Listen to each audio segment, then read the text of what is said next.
Bienvenue au débat du dimanche, la rétrospective de l'actualité africaine et internationale. Aujourd'hui, le sommet Russie-Afrique, Vladimir Poutine qui s'engage à multiplier par 2 le volume des échanges avec le continent. Nous allons en parler. On parlera également de cette lettre de la présidente de la Cour constitutionnelle au président Alpha Omar Konaré, oui, Madame Manassa Daniogo, qui écrit à l'ancien président Alpha Omar Konaré. Le congrès du HCUA, le Haut Conseil pour l'unité de l'Azawad, vers une mutation en parti politique et puis, si le temps le permet, les suites de la lutte contre la corruption avec une actualité riche également cette semaine, d'autres mises sous mandat de dépôt, les suites de la lutte anticorruption avec nos invités Baba Dakono, juriste chercheur à l'ISIS à Dakar, Makan Kone, directeur de publication de Nouvelles Libérations, Maître Cheikh Omar Konaré, avocat, Serge Daniel, journaliste, écrivain, je vous le disais, sommet Russie-Afrique, Sochi, qui a abrité cette semaine cette rencontre. Une réussite pour le président Vladimir Poutine, je vous le disais, qui s'est engagé à multiplier par 2 le volume des échanges avec le continent. Dikourou Cheikh Traoré revient sur les principaux enseignements de ce sommet de Sochi. Et oui, Vladimir Poutine s'est félicité que le sommet de Sochi ait ouvert une nouvelle page des relations entre la Russie et l'Afrique. Une chose est sûre, le président russe a réussi à mobiliser l'intégralité des 54 pays d'Afrique étaient représentés, dont 43 d'entre eux par leurs chefs d'État et de gouvernement. Pour autant, aucun contrat majeur n'a été annoncé au cours de ces 2 jours. Mais le président russe se félicite d'avoir posé les bases qui devraient permettre, dans un futur proche, à son pays d'intensifier ses échanges commerciaux avec le continent africain. Ces échanges sont encore faibles actuellement. Moscou veut les doubler d'ici 5 ans. Pour y arriver, le président Vladimir Poutine a annoncé la création d'un nouveau mécanisme de dialogue. Il prévoit que des sommets comme celui-ci auront désormais lieu tous les 3 ans, tour à tour en Russie et dans un pays d'Afrique. Et que chaque année, des consultations seront organisées au niveau des ministères des Affaires étrangères entre la Russie d'une part et 3 États africains qui changeront chaque année en fonction des rotations à la tête de l'Union africaine. De leur côté, plusieurs dirigeants africains ont posé leurs conditions à cet éventuel rapprochement avec Moscou, que la Russie les soutienne dans leurs ambitions d'obtenir un poste de membre permanent du Conseil de sécurité de l'ONU. Dans une déclaration commune signée en conclusion de ce sommet, la Russie et l'Union africaine ont d'ailleurs dénoncé les dictats politiques et le chantage monétaire et appelé à une réforme du Conseil de sécurité des Nations unies pour que l'Afrique y soit mieux représentée. Elle est opposante ivoirienne, membre de Leader, un parti d'opposition donc en Côte d'Ivoire, leader de Mamadou Koulibaly. Elle s'appelle Nathalie Iyambe. Elle a fait partie des attractions de ce sommet à travers justement un panel dont je vous invite à suivre ici un extrait. Nous voulons le démantèlement des bases militaires françaises qui, sous le couvert d'accords de défense bidons, ne servent qu'à permettre le pillage de nos ressources, l'entretien de rébellions, l'entraînement de terroristes et le maintien de dictateurs à la tête de nos États. Cela doit changer, cela va changer et la Russie a un rôle à jouer dans cette évolution. Mais nous ne venons pas en Russie pour y chercher de nouveaux maîtres qu'on substituera aux anciens. Nous y venons pour trouver des partenaires, pour faire du business gagnant-gagnant pour la Russie comme pour les pays africains concernés. Voilà, Maître Cheikh Omar Konaré, on a l'impression que la dame a éclipsé même la quasi-totalité de nos chefs d'État qui se sont exprimés. Mais quand on suit sur les réseaux sociaux, ce sont ces passages-là qui reviennent fréquemment, comme si elle a éclipsé même les interventions des chefs d'État africains. La dame Nathalie a simplement touché du doigt ce que bon nombre d'Africains pensent aujourd'hui. Mais je crains qu'elle ne prêche dans le désert. Parce que depuis la conférence de Yalta, le monde est partagé. Le monde est partagé entre les grandes puissances de ce monde.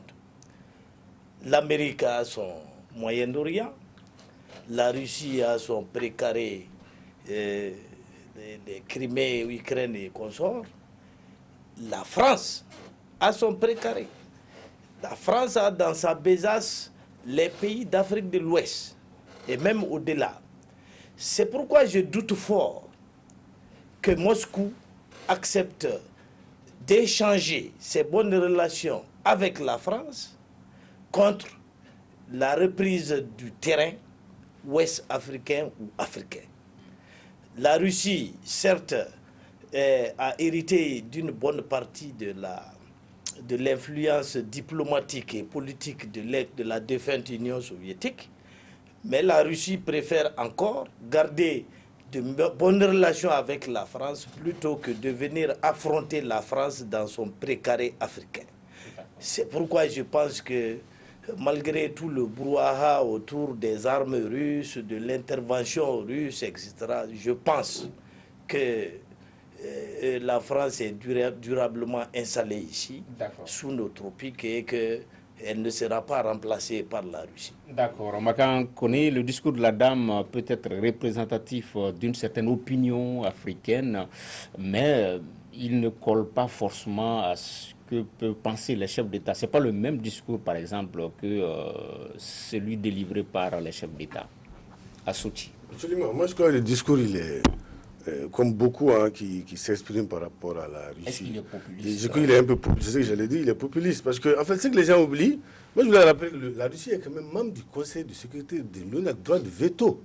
Donc, par exemple, aujourd'hui, concernant le Mali, si la Russie ne voulait pas, si la Russie s'était réellement opposée, la France, aujourd'hui, qu'on dénonce, ne serait pas au Mali. Donc, pour dire que tout ce qu'on dit, c'est vrai, peut-être que la Russie peut faire des choses, mais la Russie est aussi quand même, en tout cas, à l'ONU, complice de la en tout cas, actrice de la présence de la MINUSMA et de Barkhane et tout. Et toutes les décisions qui passent à l'ONU, la Russie, si la Russie ne voulait pas, ça n'allait pas se faire. Donc les gens se détrompent. La Russie ne va pas, d'un coup de baguette magique, résoudre tous nos problèmes. C'est pas comme ça. L'Afrique ne se développera que par l'Afrique. Je suis d'accord avec Makan que la Russie ne va pas résoudre tous les problèmes des Africains, d'autant plus que quand on voit les messages en dehors de la place permanente au sein du Conseil de sécurité, en dehors de ce message, les deux autres messages clés portés par les chefs d'État africains portaient sur la sécurité et la stabilité du continent et les questions économiques. Et les mots qui sont liés à ces deux problématiques aujourd'hui sont connus. Ce sont des questions de gouvernance, ce sont des questions de corruption. Et les solutions à ces mots ne se trouvent ni au Kremlin ni à l'Élysée. Les solutions à ces problèmes se trouvent à Bamako, à Bujumbura. Donc, il est important que l'on appréhende les problèmes de ce point de vue. Mais je voudrais quand même revenir un peu sur ce que Maître Konaré disait tout à l'heure pour dire que ce n'est pas un hasard non plus que la Russie décide de revenir en Afrique parce qu'elle y était au début des indépendances. Elle revient parce qu'il s'est passé un certain nombre d'événements depuis 2014 et ces événements qui ont conduit à des sanctions contre la Russie qui fait que sa marge de manœuvre aujourd'hui dans son espace que Maître Konaré appelle précaré est réduite et obligée de chercher de nouveaux espaces à l'exemple de l'Afrique. Donc c'est vrai que les Africains semblent avoir ce besoin de la Russie parce qu'elle n'a pas la même approche vis-à-vis de la gouvernance et de la souveraineté nationale que d'autres pays. Mais la Russie, elle aussi, a besoin aujourd'hui de l'Afrique, comme les autres pays aujourd'hui qui sont présentés soit comme des puissances confirmées ou des puissances émergentes. La guerre froide est terminée, ou du moins c'est pour le moment. Nous sommes très loin de la guerre froide. Et donc ce que dit la dame, il y a une opinion publique qui se retrouve dans ce qu'elle dit, ça c'est évident, mais la guerre froide, nous sommes très loin de la guerre froide.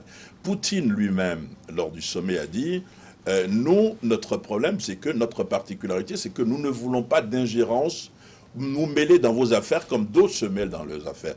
Évidemment, c'est clair, donc on ne peut pas penser que demain la Russie va venir, soit dans un pays francophone de l'Afrique de l'Ouest, pour dire, bon, les Français passés. C'est beaucoup plus compliqué. Cela dit, c'était un sommet très important pour Poutine lui-même d'abord, parce que vous savez qu'il est présent en Syrie, qui ne s'entend pas avec les Occidentaux sur des points notamment, mais également ça lui donne aussi du tonus. Par rapport aux dirigeants africains, il y avait 3 types de dirigeants de mon point de vue présents à Sochi, et je le dis rapidement. Il y a ceux qui sont partis pour les armes, il y a ceux qui sont partis en se disant si nous allons vers la Russie, l'Occident va nous faire la cour, et il y a ceux qui sont partis pour faire du business. Mais il n'y a pas eu de résultat probant. Mais politiquement, c'était un sommet, de mon point de vue, très important.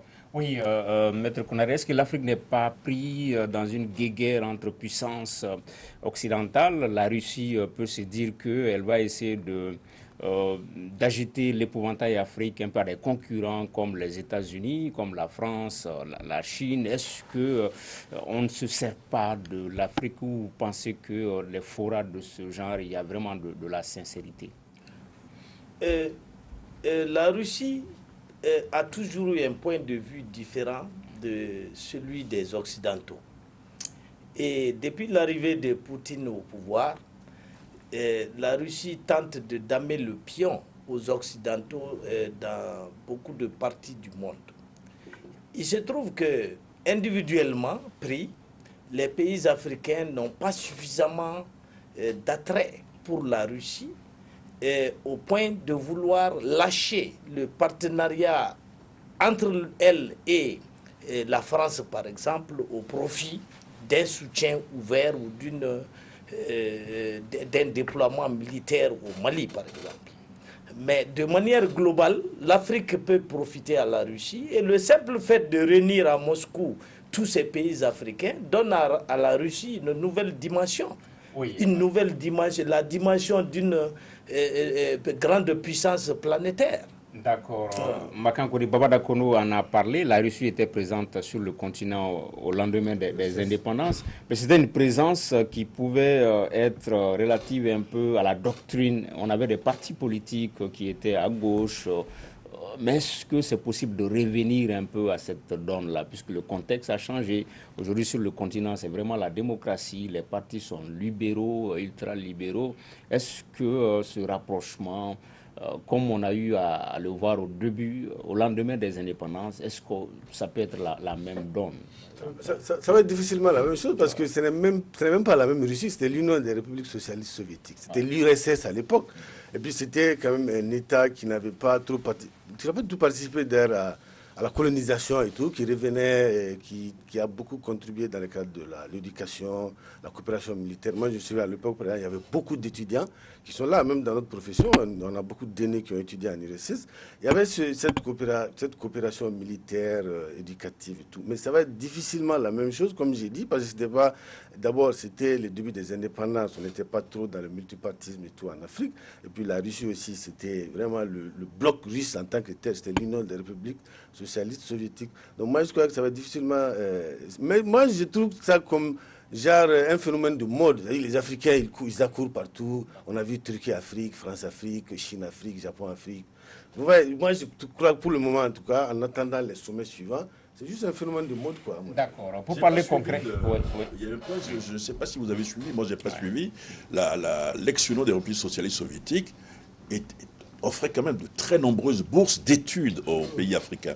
Je ne sais pas, moi je n'ai pas suivi, c'est pour ça que je le dis, peut-être, je ne sais pas si à l'occasion de ce sommet, ils ont décidé de renouer avec cette réalité de l'époque, avec cette pratique, je ne sais pas, ça peut être intéressant parce qu'il y a de très bonnes formations en Russie. Oui, des armées comme le Mali, à un certain moment, c'était beaucoup plus la Russie. Mais pour parler concret, Babadakono, on a vu un pays comme le Niger, on a vu sur des sites que le Niger est en train de vouloir acquérir 12 hélicoptères avec la Russie.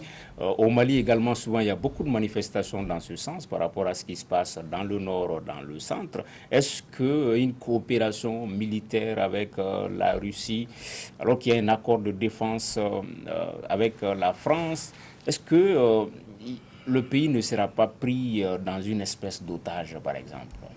Il faut y aller. Ouais. C'est possible si les bases ne sont pas clairement définies, mais je voudrais rappeler qu'il y a déjà un accord de coopération militaire qui a été signé avec la Russie, et dans le même temps que des accords avaient été signés avec de nombreux autres pays africains. Donc les bases d'un point de vue politique et juridique par rapport à ce partenariat existent encore. Mais encore une fois, que ce soit dans le cadre bilatéral Mali-Russie ou Russie-Niger, tout ça participe d'un phénomène mondial qui est basé sur le jeu de trois cercles, le cercle politique, le cercle militaire et le cercle économique. Et ces cercles sont interdépendants. Donc la Russie bouge en fonction de ces intérêts-là. Donc c'est beaucoup plus ce que la Russie peut avoir, ce que le Mali peut offrir, qui va déterminer la suite de ces relations-là, et non la présence ou non d'autres puissances occidentales, à l'exemple de la France. Oui, sur cette question, j'aimerais préciser quelque chose.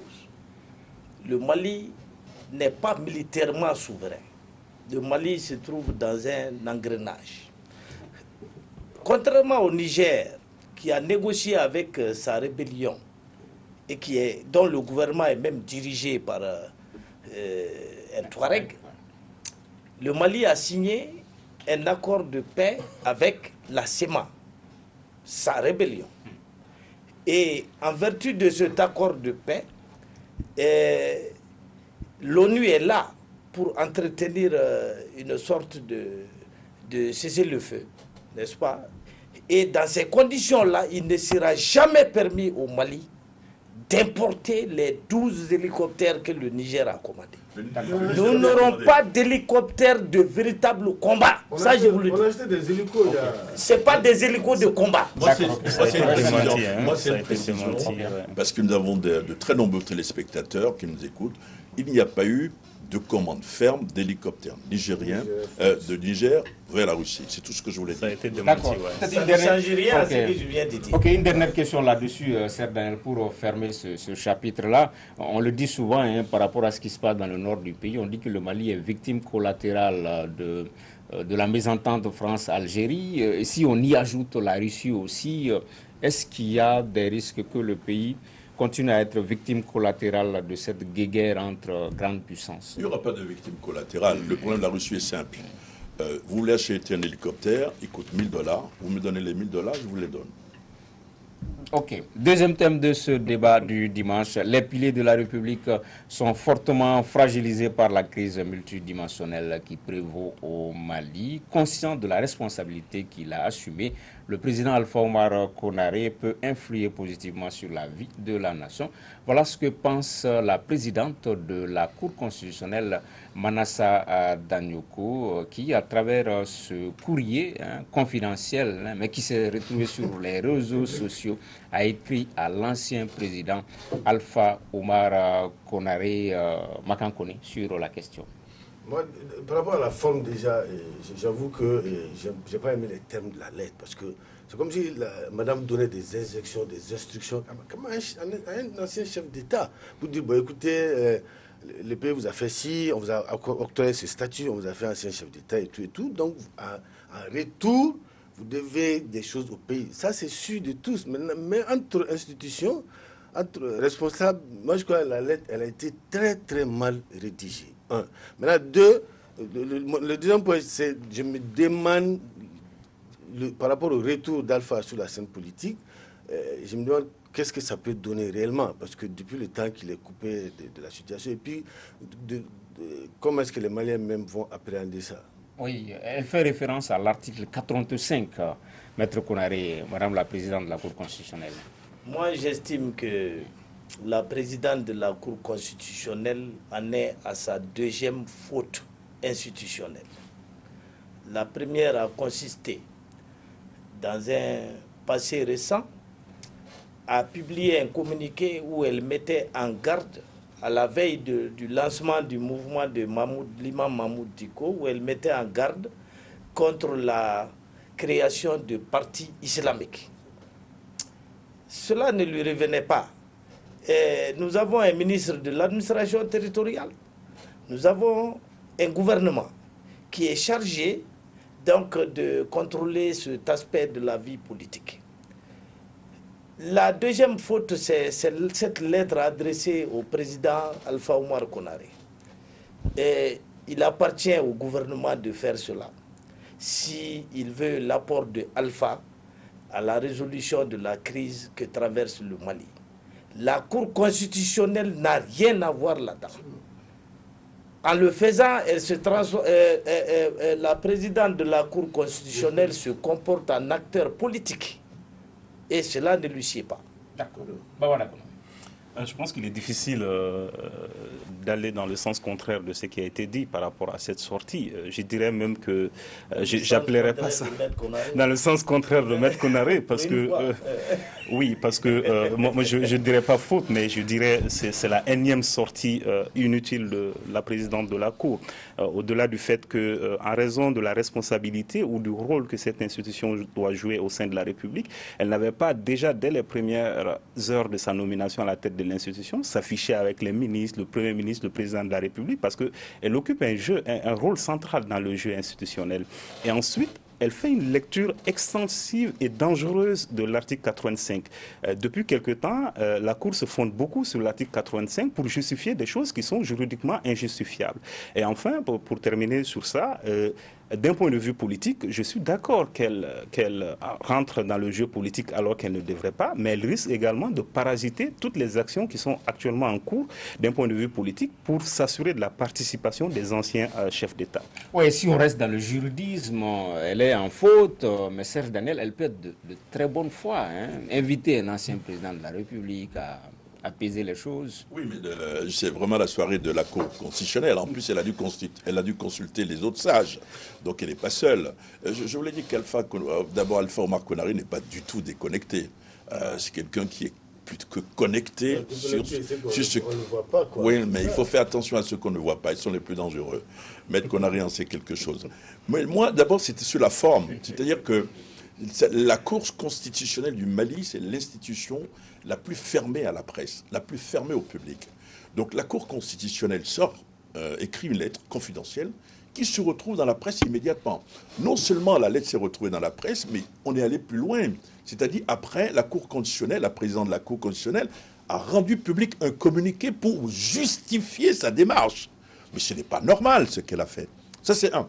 Deuxième, ensuite, la lettre est adressée au président Alpha Omar Konaré. Je suis d'accord que les termes ne sont pas des termes portés. On pouvait mieux faire, si vous permettez l'expression. Alpha Omar, je sais que le président Ibrahim Boubacar Keïta a écrit aussi au président Alpha Omar Konaré par rapport à la situation. Je le sais de bonne source. On n'a ni vu la lettre, c'est-à-dire la lettre n'a pas fuité. Donc franchement, ce soit le carton rouge sur la forme.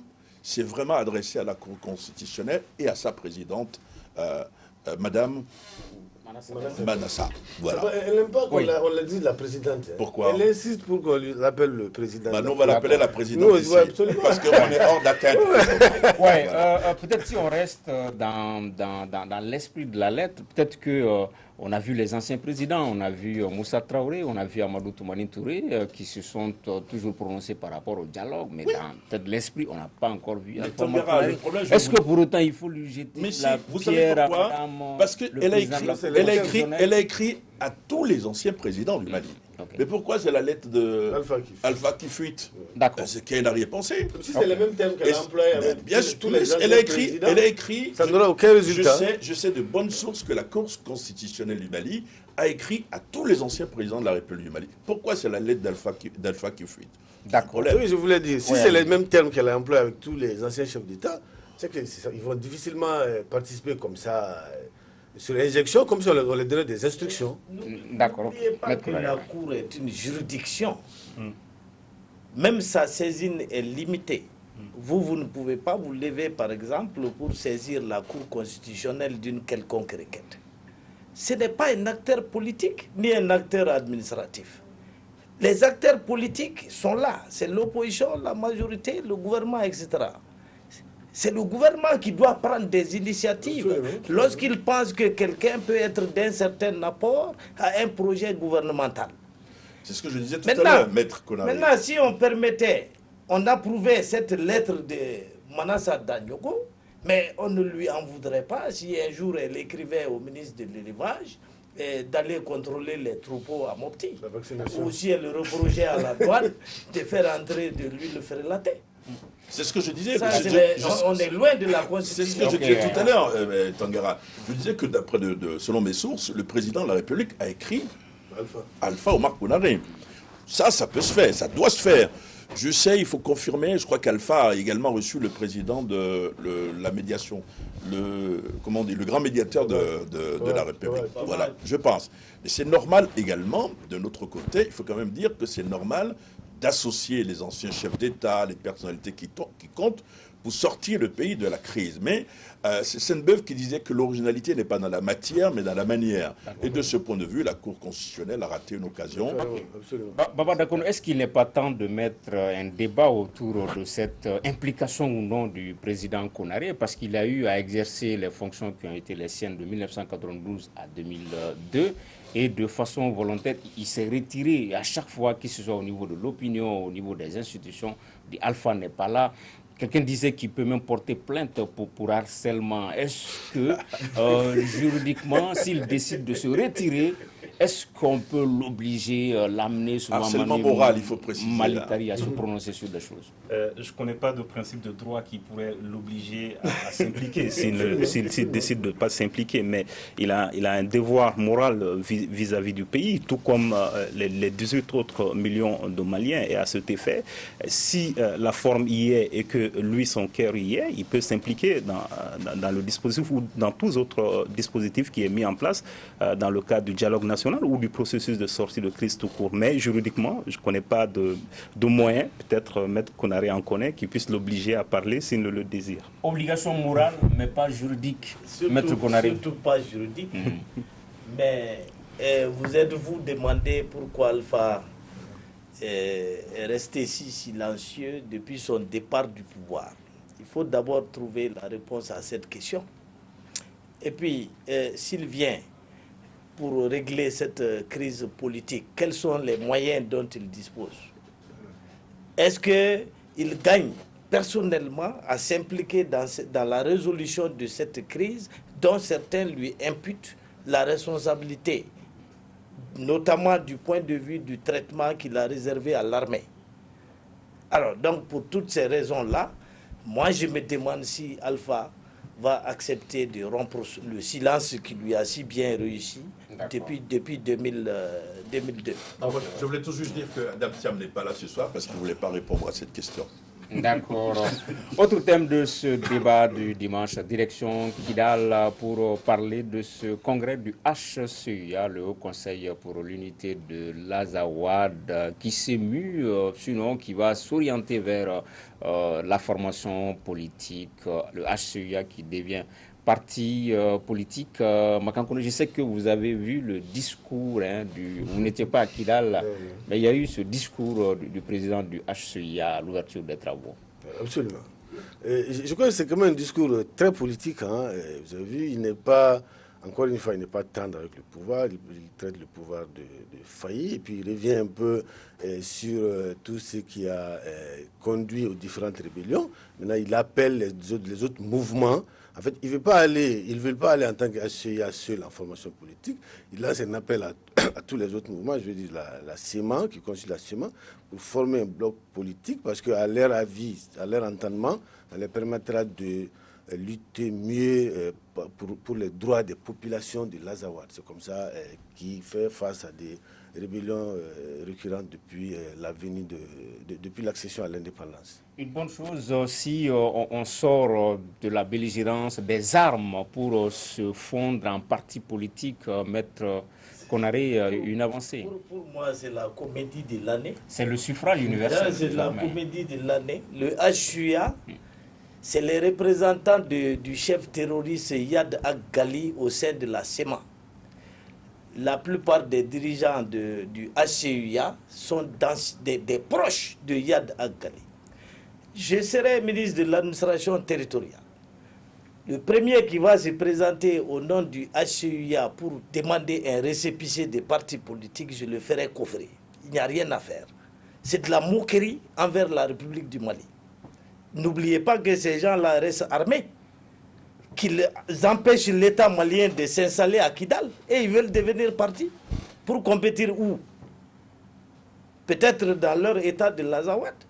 D'accord. Baba Dakono, est-ce que Maître Konaré ne met pas la barre à un niveau? Est-ce qu'il ne va pas un tout petit peu loin? Peut-être qu'il faut voir le bon côté de la chose, l'aspect vert à moitié plein. Si les HCEA décident de laisser tomber les armes pour s'ériger en parti politique, je ne vois pas de mal dans ça. Déjà, je pense qu'on est loin d'un HCEA parti politique. Mais à la base, il faut le rappeler, le HCEA, c'est un mouvement politico-armé. C'est un mouvement armé avec des revendications politiques. Donc, il y a une dimension fortement politique dans les revendications, quoique armée portée par le HCEA.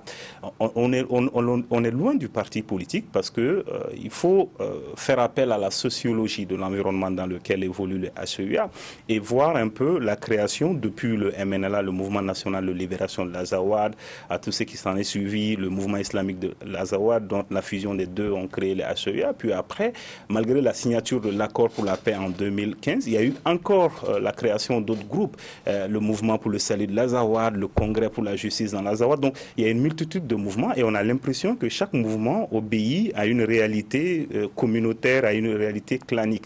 Donc, et il ne faut pas oublier également que ces mouvements sont créés sur fond de rivalité qui existent, qui grandissent, qui baissent, mais de rivalité. Donc, dans un tel environnement et dans un tel contexte, il est difficile de croire qu'un mouvement, fût-il le HCEA, puisse porter une voix politique d'un parti politique dans cette partie du Mali.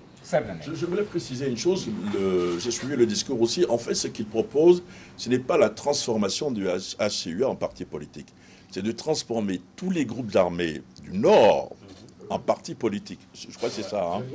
Donc, en fait, ils vont plus loin. C'est-à-dire qu'ils ne voient pas de Kidal, mais ils voient jusqu'à Tombouctou, Gao, et probablement vers le centre, si vous voulez. Donc, c'est quand même une démarche qui me paraît très importante. On peut les croire, ça peut être une stratégie ou pas une stratégie, mais c'est plutôt cette ambition nouvelle de vouloir peser politiquement sur les choses. Mais ce qu'ils ne disent pas, parce que j'ai lu le discours, c'est un discours d'équilibriste. Ils parlent de gouvernance, par exemple. Ils disent il y a les services de l'État, certains vont revenir. Mais ils parlent de justice tout de suite. En parlant de justice, ils parlent de Cadi. Il dit la loi est appliquée chez nous selon les préceptes de Cadi. Le Cadi, c'est un juge musulman. Donc ça, c'est pas la justice laïque qu'ils veulent pour le moment. Donc je pense qu'il faut attendre la fin du congrès, c'est mardi, pour voir clairement comment ça va se décider. C'est une réunion qui se tient au moment, 2 semaines ou 3 semaines avant la tenue d'une autre réunion, celle je crois du MNLA. Et à ce moment-là, les choses vont se décider. Maintenant, on peut être optimiste, pessimiste. Moi, je ne rentre pas dans ce jeu-là.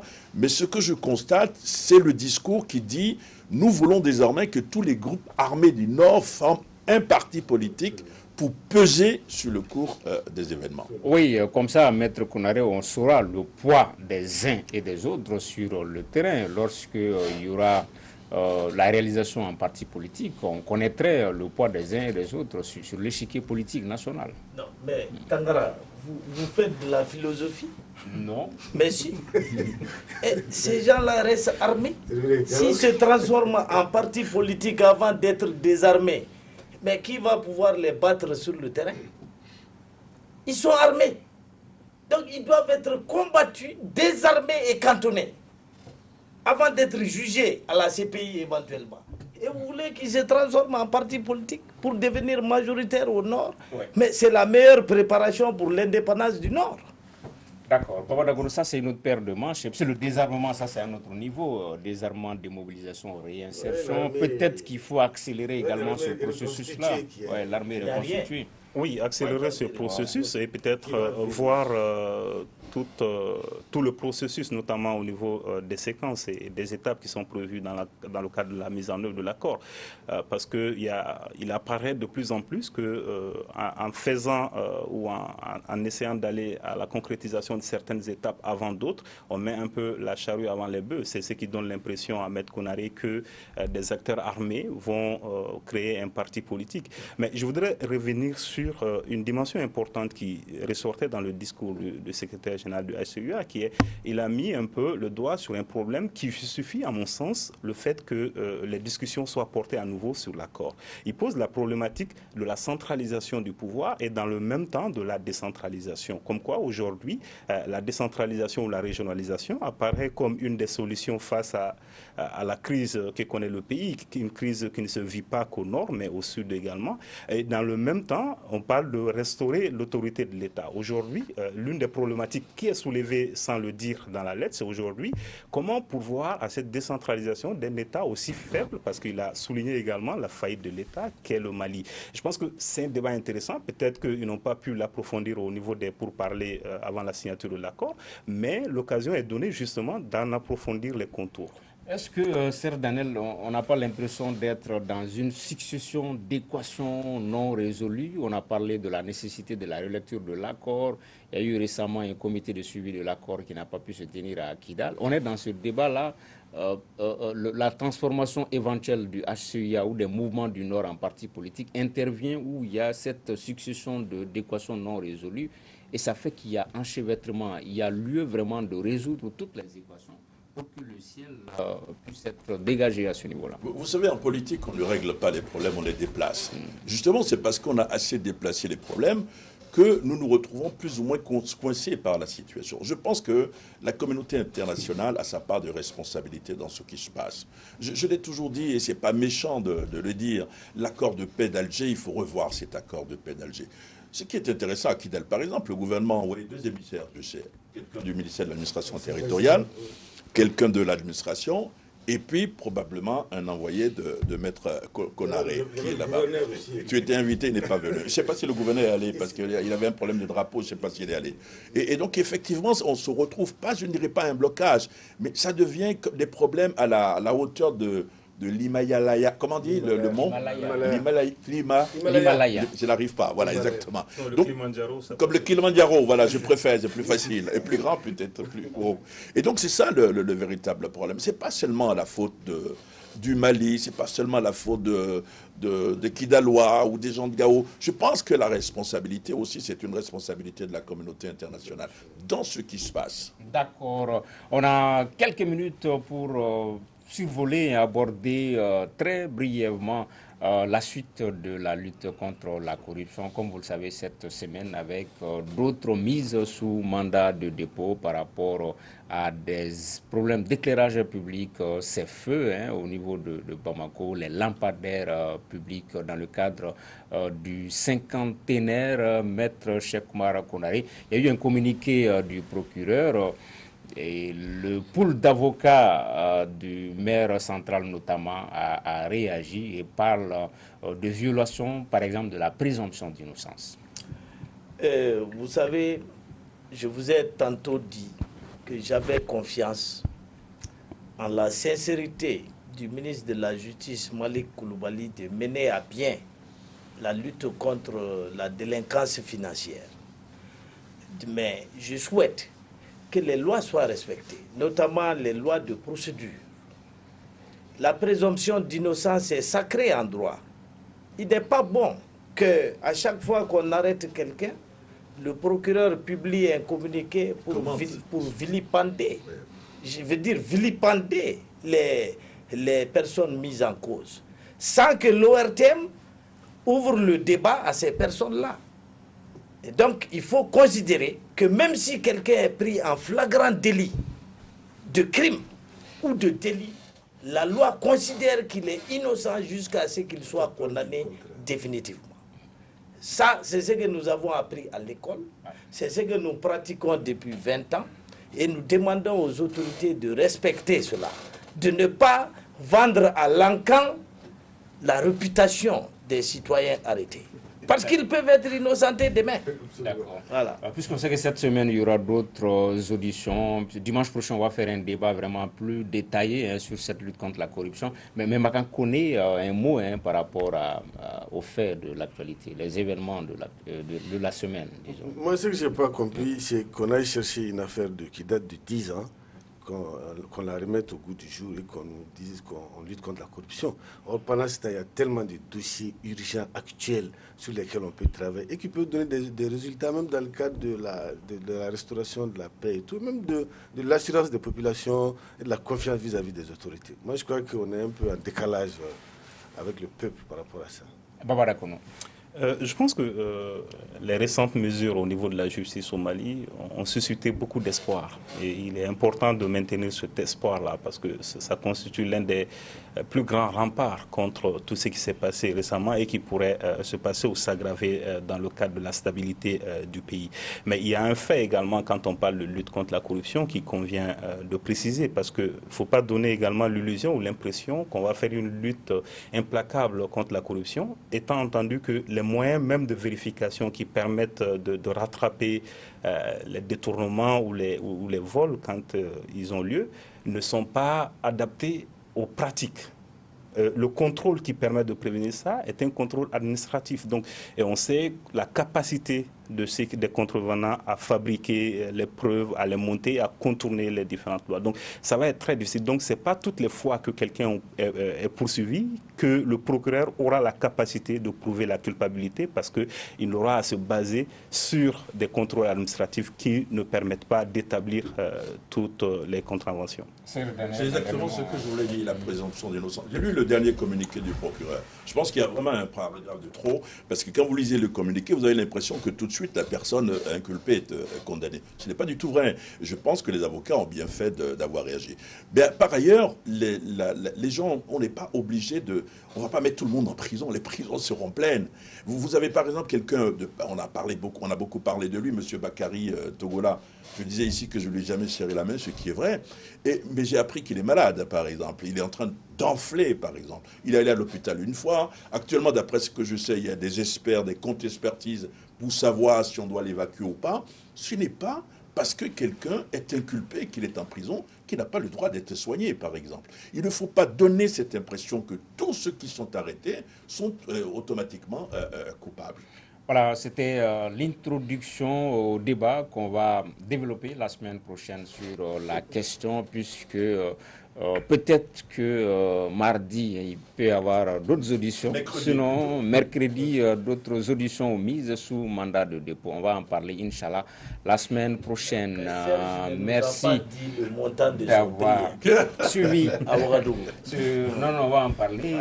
C'était public, c'était Ça n'a rien à voir avec... Mon prix n'a rien à voir avec la justice. Tu as pris combien? Est-ce que 20 millions. Est-ce que vous voulez faire une dénonciation calomnieuse du procureur par rapport à ça? Non, mais investissement, il faut vérifier. D'accord. Mais pourquoi? Merci donc d'avoir suivi ce débat du dimanche. Nos invités étaient Baba Dakono, juriste chercheur à l'ISIS de Dakar, Makan Kone, directeur de publication de Nouvelles Libérations, Metchek Marconare, avocat, et Serge Daniel, journaliste écrivain.